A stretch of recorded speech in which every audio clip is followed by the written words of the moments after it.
que você abrisse então a palavra do Senhor, a sua Bíblia, no livro do Neemias, capítulo 6. Neemias, capítulo 6. Aleluia. E eu acho que o corredor está funcionando, né? Você que lembra de passar pelo corredor lateral, pelo menos desse lado, ajuda a gente, fica legal, né? Deu uma apertadinha, né? Deu uma apertadinha, mas esse apertãozinho é só por um momento. Quando a gente derrubar tudo, vai crescer tudo, amém? Só que depois vai ficar apertado de novo, vai ter que quebrar de novo. Neemias capítulo 6, a partir do versículo 1, e vamos ler esse capítulo de Neemias, são 19 versículos. Neemias capítulo 6, a partir do versículo 1, assim diz a palavra do Senhor. Se você não encontrou, está aí no Antigo Testamento. A Carol também estava lá naquele dia que eu estou falando aqui, o povo canta. Neemias capítulo 6, a partir do versículo 1, e aí, varão, firme? Amém. Diz assim: quando Sambalate, Tobias e Gesem, o árabe, e o resto dos nossos inimigos, ouviram que eu tinha construído a muralha e que nela já não havia brecha nenhuma, ainda que até este tempo eu ainda não tivesse colocado os portões no seu lugar, Sambalate e Gesem mandaram dizer a mim: venha, vamos nos encontrar numa das aldeias do vale de Ono. Na verdade, o que eles queriam era fazer-me mal. Por isso enviei-lhes mensageiros para dizer: estou fazendo uma grande obra e não posso descer até aí. Porque devo parar a obra para ir encontrar com vocês. 4 vezes eles fizeram o mesmo pedido, mas eu lhe dei sempre a mesma resposta. Então Sambalate me enviou pela 5ª vez o seu servo, que trazia na sua mão uma carta aberta. Então nela estava escrito o seguinte: entre os gentios se ouviu e Gesem também está dizendo que você e os judeus estão querendo se rebelar, e que por isso você está reconstruindo a muralha. Também, segundo se diz, você quer ser o rei deles. E pôs alguns profetas para falarem a respeito de você em Jerusalém, dizendo: ele é o rei de Judá. Ora, isso certamente vai chegar aos ouvidos do rei. Portanto, vem agora e vamos em conjunto conversar a respeito disso. Mandei-lhe dizer: nada disso que você está dizendo aconteceu. Você está inventando tudo. O que todos eles queriam era nos amedrontar. Eles diziam: as mãos deles largarão a obra e ela não será concluída. Agora, pois, ó Deus, fortalece as minhas mãos. Quando fui à casa de Semaías, filho de Delaías, filho de Meetabel, que estava impedido de sair de casa, ele me disse: vamos nos encontrar na casa de Deus, dentro do templo. Vamos fechar as portas do templo, porque virão matar você. De noite eles virão matar você. Porém eu disse: você acha que um homem como eu fugiria? Alguém como eu estaria no templo para salvar a vida? Entraria no templo, melhor dizendo, para salvar a vida? De maneira nenhuma entrarei. Então percebi que não era Deus quem o tinha enviado, mas ele falou tal profecia contra mim, porque Tobias e Sambalate o haviam subornado. Para isto o subornaram, para me amedrontar, e para que, fazendo isso, eu viesse a pecar, para que pudessem atacar a minha reputação e me afrontar. Lembra-te, meu Deus, de Tobias e de Sambalate, segundo as coisas que fizeram, e também da profetisa Noadia e dos outros profetas que quiseram me amedrontar. A reconstrução da muralha foi terminada aos 25 dias do mês de Elul, em 52 dias. Quando todos os nossos inimigos ouviram isso, todos os gentios à nossa volta temeram e decaíram muito em seu próprio conceito, porque reconheceram que foi por intervenção do nosso Deus que fizemos esta obra. Também naqueles dias, alguns nobres de Judá escreveram muitas cartas a Tobias, e cartas de Tobias vinham para eles, pois muitos de Judá eram aliados dele, porque era genro de Secanias, filho de Ará, e o seu filho Joanã havia casado com a filha de Mesulão, filho de Barequias. Então, também falavam das suas boas ações na minha presença, e levavam a ele as minhas palavras. Tobias escrevia cartas para me amedrontar. Deus, louva-te por tua palavra, que o Senhor nos tem dado para compartilhar com o teu povo nesse tempo da angústia que nos leva à paternidade, Senhor. Por isso, Espírito Santo, que mais uma vez eu ache graça aos seus olhos, para segundo aquilo que o Senhor falou comigo, eu possa transmitir, Senhor, cabalmente, integralmente ao teu povo, chamada igreja, reunida nesse lugar, em nome de Jesus, amém. Amém? Pode sentar? Cadê o Pedro? Mexe aí, não fica me enganando não, para mim aqui tem muito médio, está fazendo assim, ó, bum, bum, bum, bum, bum, bum.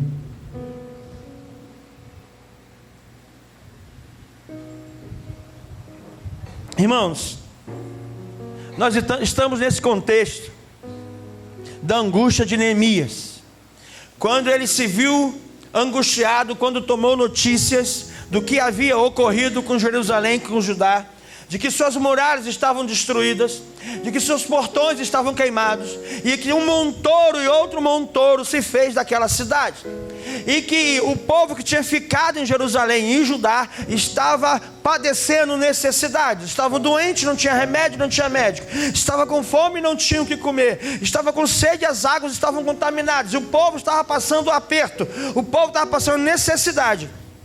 E então Neemias foi diante do rei. Quando foi servir o rei, porque Neemias era copeiro do rei, e ele foi servir o rei falou: olha, por que o teu semblante está caído? E ele foi então disse para o rei porque o semblante dele estava caído, e ele, usando aquela oportunidade, pediu ao rei que lhe desse autoridade, cartas para que pudesse voltar para Jerusalém e Judá e reconstruir a muralha, e pediu para que mandasse cartas para que o senhor da selva lhes desse madeira para levantar os portões. E ele fez isso depois que ele passou noite jejuando e orando e chorando e pranteando, angustiado por conta da calamidade que ele tomou conhecimento que estava aquela cidade onde ele foi transportado, onde ele foi tomado, onde foi levado como escravo. O rei abençoou a vida dele e o liberou e o deu cartas, e junto com ele enviou algumas pessoas para o ajudar, alguns cavaleiros, alguns obreiros, alguns trabalhadores, poucos, mas mandou em cavalos para o ajudar, e ele foi para aquela cidade. E você já conhece esse contexto. Ele chegou naquela cidade, ficou ali, ele ficou a noite toda ali, e só pela manhã ele saiu e correu de a cidade, viu os muros caídos, viu os portões queimados a fogo. Então, depois disso tudo, que ele fez aquela inspeção, ele deu a conhecer ao povo de Judá e de Jerusalém o que ele estava fazendo naquele lugar, e começou a obra da construção, da restauração, da reconstrução dos muros, dos limites de Jerusalém, e de erguer os seus portões. Nós já vimos na semana passada que enquanto ele trabalhava, Sanbalat e Tobias começaram a intentar contra ele, contra o povo. Então ele chegou ao ponto de estar com a ferramenta de trabalho na mão, e na outra mão está com a espada. Eles chegaram ao ponto de toda vez que iam dormir, não tiravam nem a roupa, e a sua espada estava do seu lado direito, pronto para a guerra. E assim nós falamos na semana passada. E hoje a gente continua observando que o inimigo não vai deixar de ser inimigo. Ainda que a gente esteja prevalecendo, o inimigo não vai desistir de tentar destruir e fazer você parar, ainda que você esteja prosseguindo e prevalecendo no propósito que Deus gerou no seu coração. Porque esse propósito de restaurar as muralhas de Jerusalém e de Judá estava no coração de Neemias, e o inimigo, ainda que estava sendo derrotado ali, ele não desistia de trabalhar contra o povo de Deus. Quando você vai ver aqui os primeiros 4 versículos, o inimigo vai trabalhar para que você perca o foco. Olha só, se você voltar na Bíblia comigo, lá em Neemias capítulo 6, a partir do verso 1, me acompanha aí. Quando Sanbalat, Tobias e Gésem, o árabe, e o resto dos nossos inimigos, ou seja, a demoniada toda, ouviram que eu tinha reconstruído a muralha, e que nela já não havia brecha nenhuma, ainda que até esse tempo eu ainda não tivesse colocado os portões no seu lugar. Ou seja, se antes a muralha estava no chão e depois ela estava na metade, agora ela já estava completamente construída e não havia mais brechas. Fala assim: não havia mais brechas. Então você está trabalhando, você está orando, você está jejuando, você está sendo discipulado, você está mergulhando no seu devocional, Deus está falando contigo, e as muralhas da sua vida estão sendo reerguidas, e você está fechando as brechas. Mas não é porque você fechou as brechas que o inimigo deixou de ser inimigo. E ele está vendo, ele tomou conhecimento, porque ele anda ao nosso derredor, bramando como um leão, buscando quem possa tragar. Ele já viu, já observou que você não parou no propósito de reerguer as suas muralhas, que você não parou no propósito de organizar a sua vida na presença do Senhor, e ele não está satisfeito. Ele tomou conhecimento. No versículo 2 fala: Sanbalat e Gessem mandaram dizer a mim. Então o inimigo mandou um recado direto para Neemias: venha, vamos nos encontrar numa das aldeias do Vale de Ono. Na verdade, o que eles queriam era me fazer mal. Então o que o inimigo vai começar a trabalhar? Ele vai começar a trabalhar para tirar o seu foco. Porque até esse momento, César, você estava focado em erguer a muralha. A muralha agora está pronta, falta colocar os portões, mas a muralha está pronta. O que ele vai fazer assim? Ei, vamos aqui comemorar, vem aqui comigo, preciso conversar com você. E o inimigo vai começar a trabalhar para roubar a sua atenção. Olha bem para mim, você está caminhando na presença do Senhor, você está caminhando com Jesus, você está se reerguendo. A sua mulher que estava caída foi reerguida por você e por Deus através da sua vida, só que ainda não está completamente pronta, e o inimigo sabe disso, e a única forma que ele vai poder atacar você agora é chamar a sua atenção para colocar o foco nele. Então ele vai começar a armar coisas ao seu redor para que você tire o olho da muralha e comece a olhar para ele, e vá até onde ele está. E aí o texto vai dizer, querido, que aí Neemias falou assim: por isso enviei-lhe mensageiros para dizer: estou fazendo uma grande obra e não posso parar, eu não posso descer aí. E ele continuou insistindo por 4 vezes, e Neemias deu as 4 respostas iguais: eu estou numa grande obra e não posso parar. Olha para o irmão que está do seu lado e fala assim: ei, olha mesmo, nós estamos numa grande obra e não podemos parar.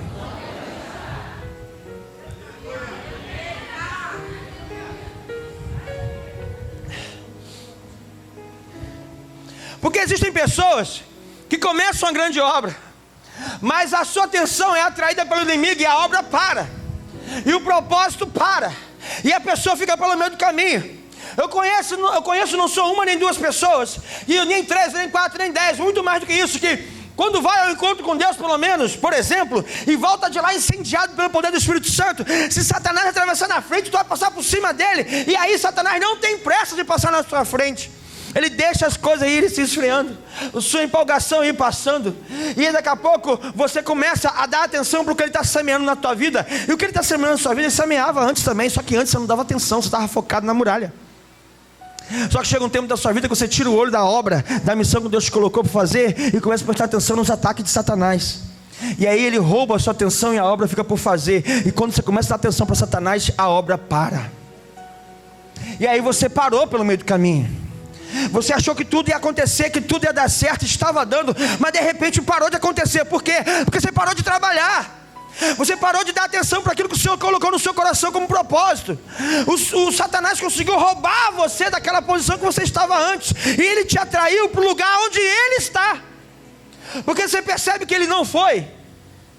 Ele mandou um mensageiro para você ir onde ele estava, ou seja, ele queria tirar você da sua posição e levar para a posição dele. A posição de Satanás é lama. E aí você foi e se sujou de lama. Lama é pecado. E agora você precisa se lavar de novo. Precisa descer nas águas do Espírito para ser lavado e lavada de novo, para retornar para a posição. Então, se você parou pelo meio do caminho a obra que Deus te deu, pode ser porque você foi atraído por Satanás. Ele te frogou uma isca e você pegou, e você fisgou, tirou a atenção da sua atenção do muro, da obra, da missão que ele te colocou. Ele vai sempre tentar distrair você, ele vai sempre tentar tirar você do foco. Ele tentou isso com Neemias 4 vezes, e as 4 vezes Neemias falou assim: eu não posso ir aí, eu não posso parar, porque eu estou numa grande obra. Irmão, já quis fazer muitas coisas, mas não pude fazer porque eu estou numa grande obra e não posso parar. Como ministramos ontem lá onde nós estávamos a respeito dos filhos são flechas. Meu irmão, o Senhor me colocou no arco e me lançou, e depois que Ele me lançou não tem volta, porque flecha não dá marcha ré, flecha só anda para frente, flecha só voa para diante, não olha para trás, querido. Então não posso parar, você não pode parar. O Senhor te colocou a obra nas mãos para fazer. O inimigo está pelejando para você não cumprir. Não dê ouvido que o inimigo está falando a seu respeito, falando de você, tentando atrair a sua atenção. Foca na missão que Deus te deu. Fala: eu estou numa grande obra e eu não posso parar. Aplauda o nome de Jesus.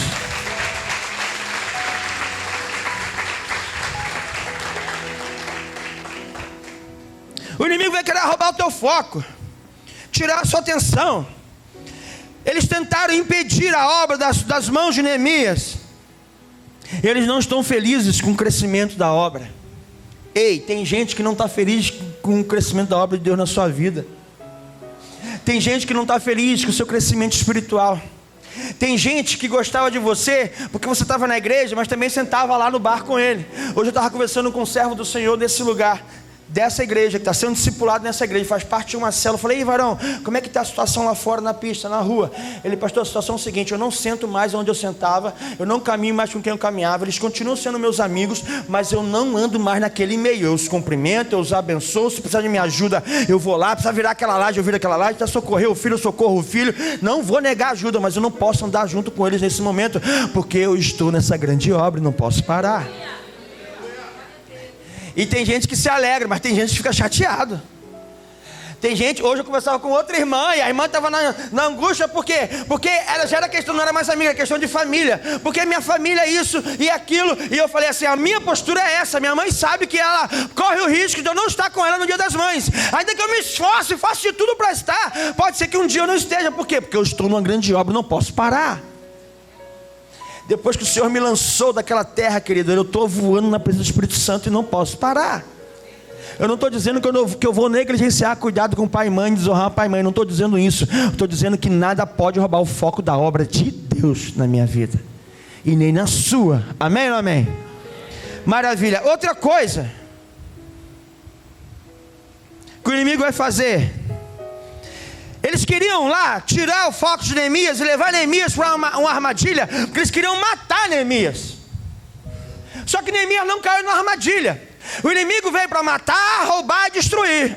E Jesus veio para nos dar vida, e vida em abundância. Então o inimigo tentou matar Neemias, não conseguiu. O inimigo tentou te matar e não conseguiu. Posso ouvir um glória a Deus? Se ele não conseguiu te matar, ele vai querer matar você no coração dos outros. Ele não conseguiu acabar com você, com a sua vida, então ele vai acabar com a sua vida no coração do outro. Porque, olha, volta lá para o texto, a partir do versículo 5. Então Sambalate me enviou pela 5ª vez o seu servo, que trazia na mão a carta. Tentou 4 vezes, não deu certo, ele mandou a 5ª vez. Só que a 5ª vez o cara foi com uma carta aberta. Ou uma carta aberta é uma carta que pode ser lida por todo mundo. Não tem um sigilo do selo, tá entendendo? Carta aberta todo mundo pode ler. Se tivesse selada, ninguém poderia ler. A Bíblia está falando carta aberta, significa é uma carta para que seja lida por todo mundo. Nela estava escrito o seguinte: entre os gentios se ouviu, e Gessem também está dizendo, que você e os judeus estão querendo se rebelar, e por isso você está reconstruindo a muralha. Também, segundo se diz, você quer ser o rei deles. Olha o que está acontecendo. Aquele lugar, Jerusalém e Judá, era naquele momento propriedade do rei da Babilônia. Ok? Neemias só foi lá reconstruir a muralha porque o rei autorizou, lembra disso? Agora essa carta aberta está falando o seguinte: estão dizendo que você está levantando a muralha para fazer rebelião contra o rei que te enviou. Ou seja, já que eu não consegui matar você, eu vou matar você no coração daquele que confiou em você, no coração do rei. Falar que você está se querendo se rebelar contra ele, por isso você está reconstruindo a muralha. E mais, que você está dizendo que vai se tornar o rei de Judá. Só que o rei de Judá era o rei da Babilônia, onde eles estavam cativos. Então, se não conseguirem te matar, vão tentar contra a sua honra diante das outras pessoas. É isso que eles fizeram. Olha o versículo 7. E pôs alguns profetas que para falarem a respeito de você em Jerusalém, dizendo: ele é o rei de Judá. Ora, isso certamente vai chegar aos ouvidos do rei. Portanto, vem agora e vamos em conjunto conversar a respeito disso. Olha só, então eles começam uma mentira e começa a disseminar essa mentira. A carta aberta era o seguinte: falava para todo mundo essa mesma história, para pegar e queimar a imagem de Neemias no coração do rei e das pessoas, como se Neemias fosse um rebelde. Já que eu não conseguia aniquilar com a vida dele, eu vou matar ele no coração dos outros. E tem um monte de gente que faz isso. Não consegue matar você porque você não deu foco, não deu atenção para a treta que ele queria te colocar, e agora ele vai querer matar você no coração dos outros. para que quando essa outra pessoa precisar de ajuda e a ajuda ser você, ela não vai buscar ajuda em você e também vai perecer. Por quê? Porque já mataram você no coração dela. Isso é obra de Satanás. Quem está entendendo o que o Senhor está falando? Aleluia. Aleluia. Se eles não conseguirem matar você, eles vão querer matar você no coração das outras pessoas. Como? Levantando falso testemunho a seu respeito. Versículo 8, Neemias fala assim: manda dizer-lhe, nada disso que você está dizendo aconteceu. Você está inventando tudo.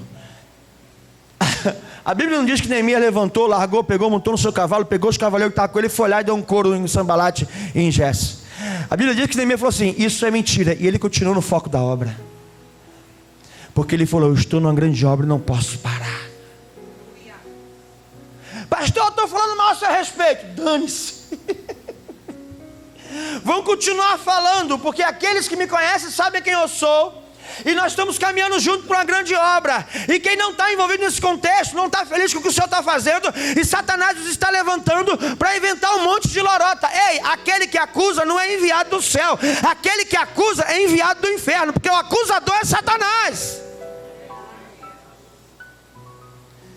O acusador é Satanás, porque se alguém tem alguma coisa contra você e for de Deus, ele vai sentar com você e vai abrir o coração para tentar resolver. Agora, se ele não for de Deus, ele só for um acusador, ele tem um problema com você, ela tem um problema com você, mas não senta com você para resolver, mas fica te apontando, te acusando, tentando te matar no coração do outro, levantando falso testemunho a seu respeito, essa não é de Deus, é enviado de Satanás. Porque veio o mensageiro enviado por Sanbalate e por Gesse, enviado pelo próprio cão, para afrontar mais uma vez aquele que estava na grande obra e não podia parar. Só que aquela que sabe que está numa grande missão enviada por Deus, não tem tempo para perder com Satanás.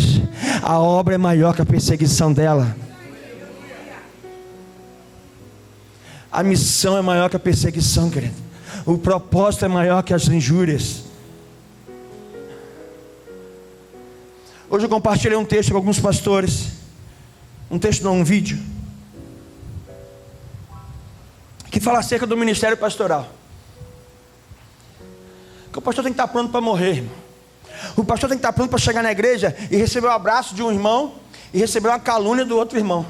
O pastor tem que estar pronto para chegar na igreja e saber que aquela pessoa caluniou contra ele, e quando aquela pessoa vier diante dele, ele abençoar a vida dela. Por quê? Porque ele é falso? Não, porque ele já entregou a vida dele na cruz igual Jesus. Quando Jesus estava na ceia, Judas já o tinha traído e ele serviu Judas igualzinho serviu os outros discípulos, inclusive lavou o pé de Judas. E quando ele chegou para Judas, ele falou assim: amigo, o que você tem que fazer, faça correndo, faça depressa, faça rápido. E Jesus não mente, amém ou não amém, irmãos? Se ele chamou Judas de amigo, Judas era o que dele? Amigo.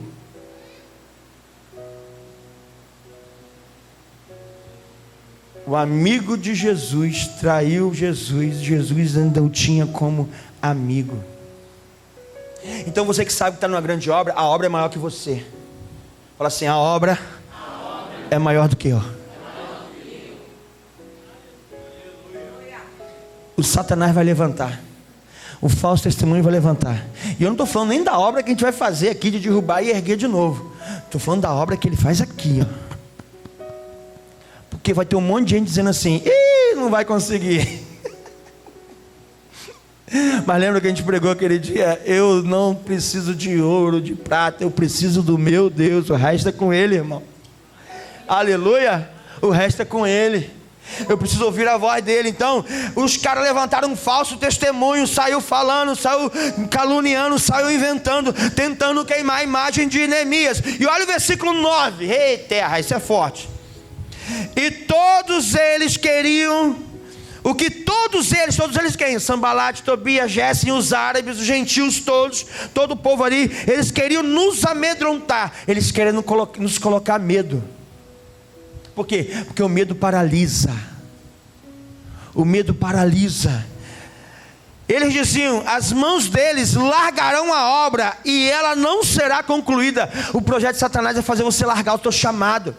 O projeto de Satanás é fazer você largar o seu propósito. O projeto de Satanás é fazer você largar o processo de santificação, de purificação, de cura. O projeto de Satanás é fazer você abandonar a obra pelo caminho, para que todos possam passar e olhar assim: viu, o Deus dele não os honrou fazendo concluir a obra.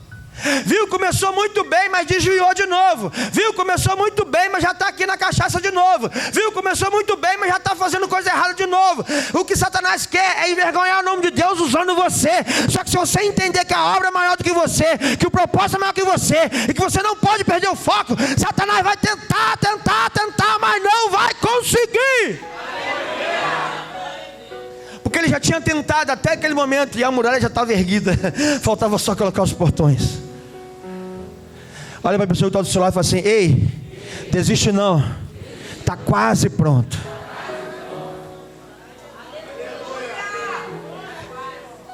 Está quase pronto. Está quase. Hoje na classe de integração estava ministrando sobre perdão. Cadê os alunos da classe de integração que estão aqui? Nós terminamos a classe falando assim: perdoar é fácil não, mas hoje é menos complicado do que ontem. Por quê? Porque está quase pronto. Ontem era impossível, hoje já penso a respeito. Amanhã eu já acordo sabendo que eu vou ter que ir lá perdoar. E depois da manhã já estou orando: Deus abençoa aquele miserável. Depois da manhã, Deus abençoa aquele moço. Depois da manhã, Deus abençoa o trabalho dele. Aí abençoa a família dele. Abençoa a casa dele. Daqui a pouco, daqui a 2 semanas, tu está orando, está jejuando e está bradando para Deus abençoar a vida do seu perseguidor. Porque ontem era pior do que hoje. Hoje está menos difícil do que ontem. Por quê? Porque a obra ela vai caminhando. Fala assim: está quase pronto.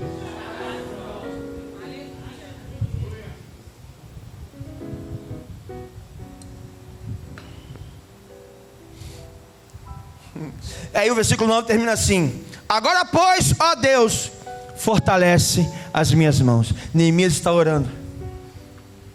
Falou: Deus, eles querem que a gente largue a obra, largue a espada, largue a enxada, largue a missão, largue o propósito. Deus, fortalece as minhas mãos.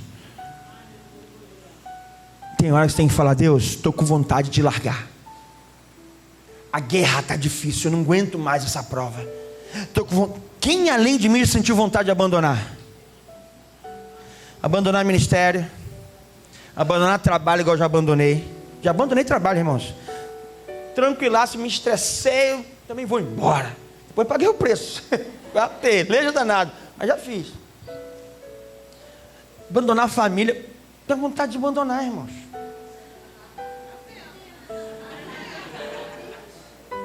Só que eu olho assim e falo assim: a obra é maior. É ruim que eu vou dar mole, hein? Mas vontade de largar tudo.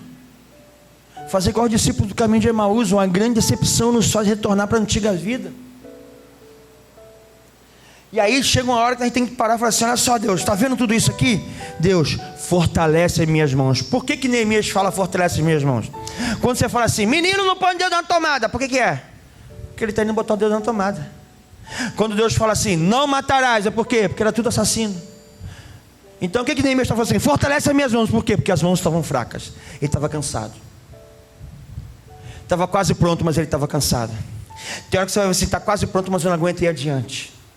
Está quase pronto, mas estou sem força para prosseguir. Deus, fortalece as minhas mãos. Ei, você tem um Deus que está com você nessa batalha. Você tem um Deus que está com você nessa obra. Ou você acha que ergueu esse muro sozinho? Ou você acha que chegou até aqui sozinho, sozinha, com as suas forças? Ai de nós se não fosse o Senhor, diz o Salmo. Ai de mim se não fosse o Senhor. Os inimigos nos teriam devorados vivos, diz a palavra do Senhor. Aleluia. Então ele orou, por quê? Porque as mãos estavam fracas. O que fazer no meio dessa perseguição, no meio dessa peleja? Ore ao Senhor pedindo força para continuar. Fala: me ajuda a seguir adiante, Deus, porque eu agora quero parar. A minha vontade quer parar, o meu corpo não aguenta mais, não estou mais com vontade. Eu queria ontem, eu assumi um propósito ontem, eu fiz um voto ontem, mas hoje eu não quero. Me ajuda, Deus. Porque só eu que passo por isso. Ou você também? Nós passamos por isso. Chega uma hora que cansa. Lutar contra o mesmo cão falando a mesma palhaçada. Lutar contra a mesma condição. Lutar nas mesmas circunstâncias. Ainda que o Senhor esteja nos abençoando, tem hora que a gente cansa. A palavra do Senhor vai dizer que Davi guerreava tanto, mas chegou uma hora que ele cansou no meio da guerra, e ele quase morreu. Aí os valentes dele tomaram a frente e mataram os inimigos, que Davi ia morrer à espada no meio da guerra. Davi, o maior guerreiro de Israel, cansou, e por cansar, quase morreu. Mas teve intercessores que interviram. Sempre haverá alguém que vai intervir para te ajudar. Sempre haverá intercessores para te proteger. Por que a intercessão orou domingo, orou quarta e vai orar hoje para a nossa família? Para não pararmos, porque estamos cansados, a saúde está debilitada. Todo dia tem uma dor diferente, igual carro velho, conserta uma coisa, quebra outra, irmão. Eu estou igual carro velho, arruma uma coisa, quebra outra, arruma outra, quebra outra, é uma tristeza, é uma luta. É dor para tudo quanto é lado. Ontem eu fui pregar à base de remédio. Antes de pregar, eu tomei um remédio para ir pregar.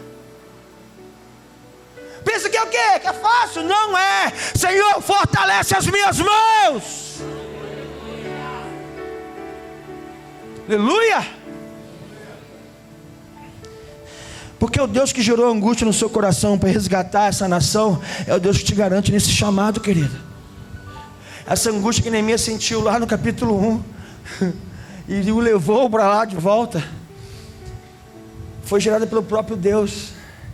E Ele está com você nessa luta. Aleluia.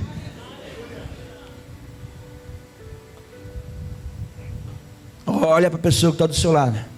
Isso não é profético, é didático. Olha. Fala aí. A luta está difícil? Aquele que te enviou está contigo. Aplauda o nome de Jesus.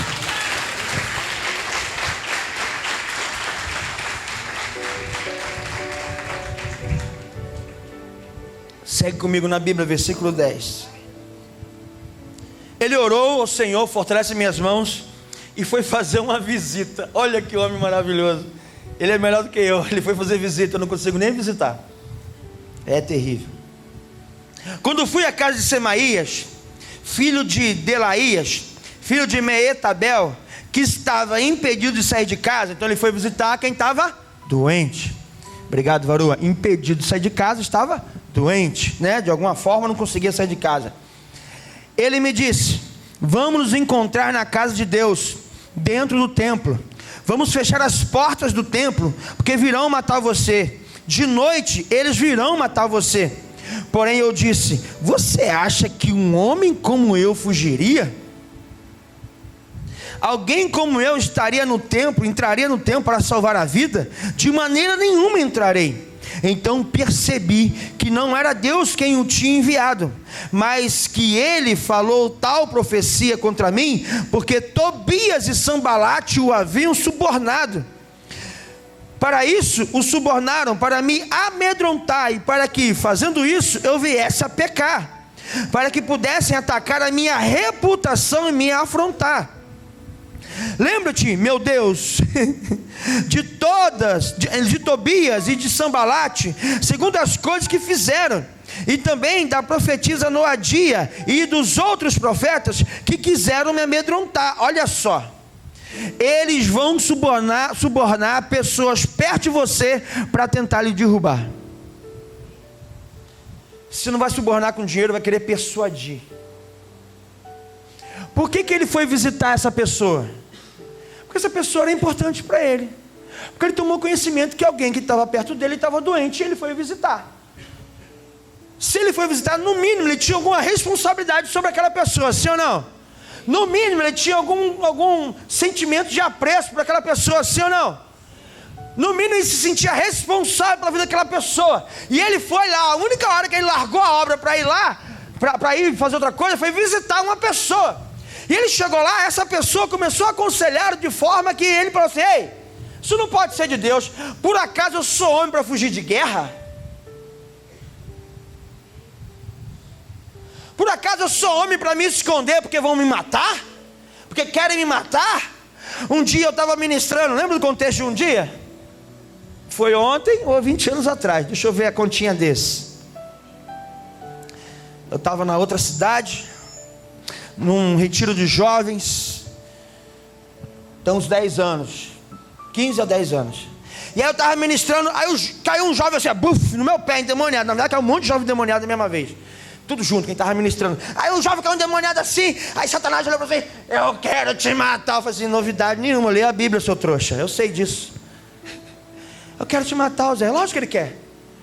O problema seria se ele faz assim, fique de boa, eu quero te matar não.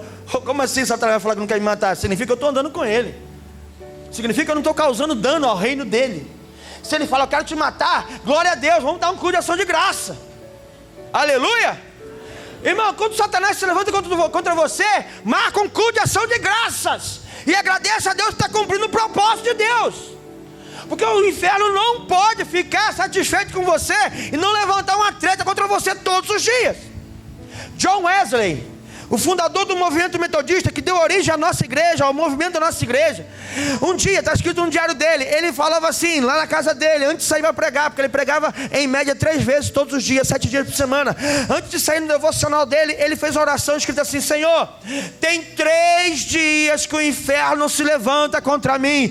Senhor, eu pequei, eu estou em pecado, me mostra o meu erro, me mostra. Ele começou a achar que ele estava pecando, porque não tinha guerra. 3 dias sem ter problema, 3 dias se alguém se levantar contra ele, 3 dias se alguém falar mal dele, 3 dias que nada de ruim lhe acontecia. E ele ficou angustiado, por quê? Porque o inferno está em paz e eu estou aqui, ele não está me atacando, o que eu estou fazendo de errado? Aí ele montou no cavalo, saiu cavalgando, daqui a pouco voou uma pedra de trás de uma cerca viva, bateu na testa dele, ele caiu no chão, o sangue desceu, ele agradeceu o Senhor, porque foi a resposta de oração. Aí tem gente que está sob perseguição e começa a ficar desesperado. Eu quero mais que Satanás se exploda, ele e o inferno todo. Eu quero que ele fique furioso, porque quanto mais furioso ele estiver, é porque mais no caminho do Senhor eu estou. Pastor, tu não tem medo? Eu tenho medo de perder a salvação. Satanás está derrotado, querido. Maior que está comigo do que aquele que está no mundo. Então para de reclamar que o inferno está levantando. Começa a glorificar e fazer culto de ação de graça. Faz um bolinho, culto de ação de graça, chama o pastor, que é bom, comer bolo é bom. Aleluia.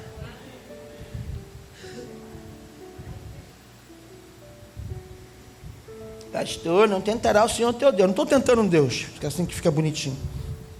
Eu estou marretando a cabeça de Satanás. Onde é que eu estava?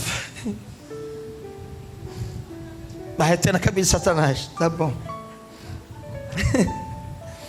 Aí o cara foi visitar esse abençoado aqui, tal de Semaías, e esse cara estava sob suborno. Tem gente que você pensa que está caminhando contigo e está te enganando.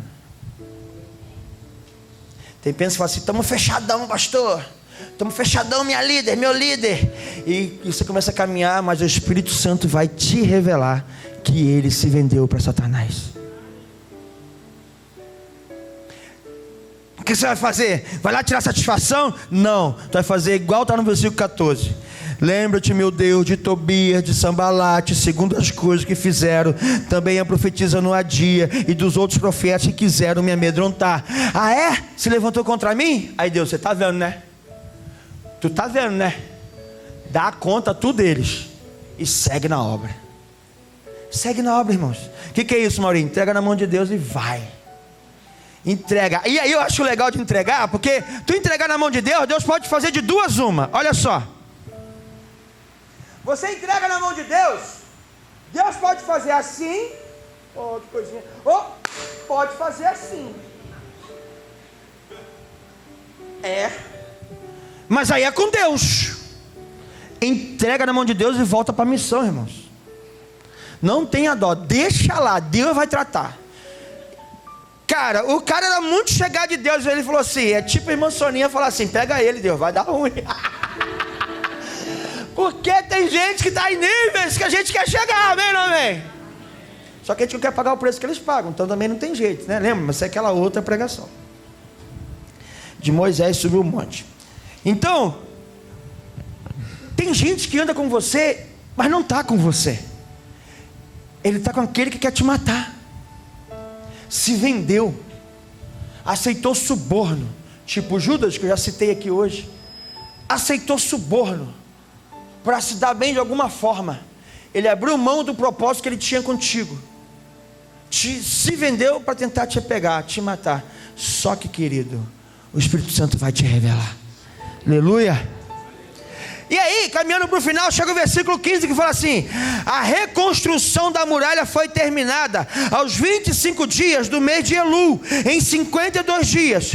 Quando todos os nossos inimigos ouviram isso, todos os gentios à nossa volta temeram e decaíram muito o seu próprio conceito, porque reconheceram que foi por intervenção do nosso Deus que fizemos essa obra. E aí eu fiquei olhando e duas coisas me veio ao coração. Peraí, a obra foi concluída em 52 dias.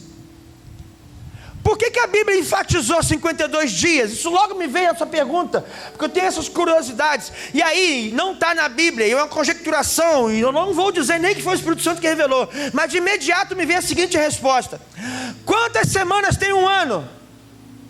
52 semanas, você sabia disso? Por que eu sei? Porque eu trabalho com planejamento, eu trabalho por semana. Então é semana 1 a semana 52. Um ano tem 52 semanas. Se um ano tem 52 semanas, um ano fala de quê? Termina um ano, começa outro ano, a gente fala assim, encerra um ciclo, não é isso? E começa outro ciclo. Ou seja, a obra terminou em 52 dias. Ou seja, essa missão, ela tem um início, mas ela tem um fim. O ciclo dela vai concluir, o ciclo dela vai terminar. Vai chegar uma hora que tu vai usufruir da obra que você construiu diante do Senhor. Ou seja, essa peleja não é para sempre. Essa obra, essa missão tem um tempo determinado para concluir-se. Então, esse ciclo ali foi concluído. E quando ele foi concluído, os inimigos, olha o versículo 16: quando todos, não foi Sambalate, não foi Tobias e Gésem somente, todos os inimigos ouviram isso, que a obra estava concluída, todos os gentios à nossa volta temeram e decaíram muito o seu próprio conceito, porque reconheceram que foi por intervenção do nosso Deus que fizemos essa obra. O que aconteceu? A moral deles caiu, a moral do inimigo foi abatida, a autoestima dele foi atingida, porque eles falaram assim: nós tentamos, mas o Deus deles os fez prevalecer e conseguiram concluir a obra. Ei, entenda uma coisa: o seu Deus não vai te abandonar no meio da missão. O seu Deus não vai te abandonar no meio do caminho. Ainda que no meio do caminho você seja traído, traída. Ainda que no meio do caminho as pessoas virem as costas para você. Ainda que no meio do caminho a sua reputação seja de alguma forma atingida, se você não abrir mão desse arado, não largar essa missão, esse ciclo dessa missão vai concluir e todos vão dizer: foi Deus quem fez, e o nome do Senhor será glorificado. Você pode aplaudir o nome de Jesus por isso?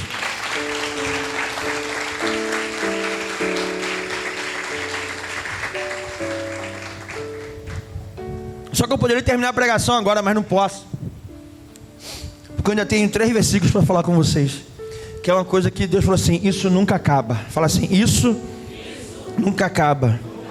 O que, pastor? A obra, o senhor falou que encerrou o ciclo. Sim, a obra, aquela missão acabou, mas a peleja continua.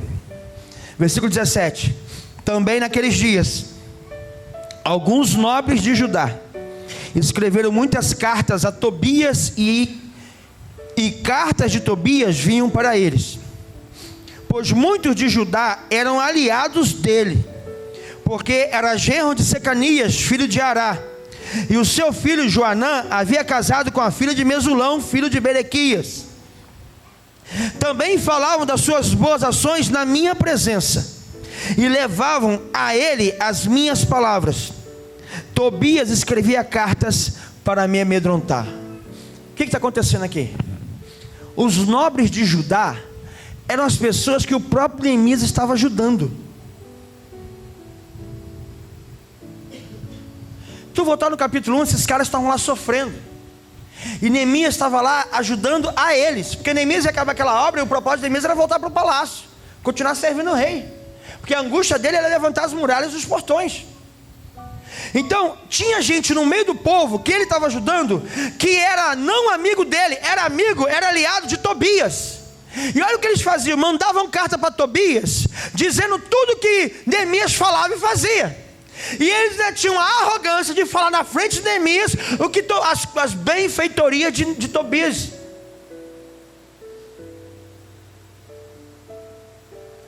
Povo no meio do povo que servia a outro Deus. Porque Tobias servia a outro Deus. O que o Senhor está falando para a gente aqui? Sempre haverá joio no meio do trigo. Qual é o meu papel? Meu papel é ser um mini Cristo. Falar: Judas, você é meu amigo. Ainda que você não retribua de igual maneira, isso não é problema meu, isso é problema seu. Cada um dá o que tem. Eu dou amor, você continua sendo meu amigo. Ainda que você não saiba o que é ser isso, eu estou te dando o que eu tenho para dar. Para ti eu dou a minha vida. Eu sou o seu amigo. Sempre haverá. Não dá para você fazer acepção, e não pode fazer acepção de pessoas. Sempre haverá no meio do povo que você caminha pessoas que vão estar aliançadas com o inimigo da tua vida. Às vezes eu e Nanda, a gente fica conversando assim: mas como é que fulano sabe disso? Alguém levou. Porque fulano com 30 anos sem aparecer aqui sabe das coisas. Sabe coisas que a gente nem sabe, às vezes sabe antes de nós. Porque há coisas que acontecem no meio do povo que nós não tomamos conhecimento. O povo mesmo se resolve. Mas tem coisas que chegam em outros lugares que a gente mesmo não sabe. Por quê? Porque tem aliados de Tobias no meio. E manda as informações. O que eu tenho a ver com isso? Nada. Eu estou numa grande obra e não posso parar. Porque a despeito de ter essas pessoas lá, a obra aconteceu. Então, a despeito de ter pessoas que não vão concordar com vocês, que não vão alinhar com vocês, que vão trair vocês, que vão vender vocês para outras pessoas, se vocês estão cumprindo o propósito de Deus, a obra vai acontecer a despeito dessas pessoas. Amém? Então, amados, eu queria orar com vocês nesse lugar mais uma vez.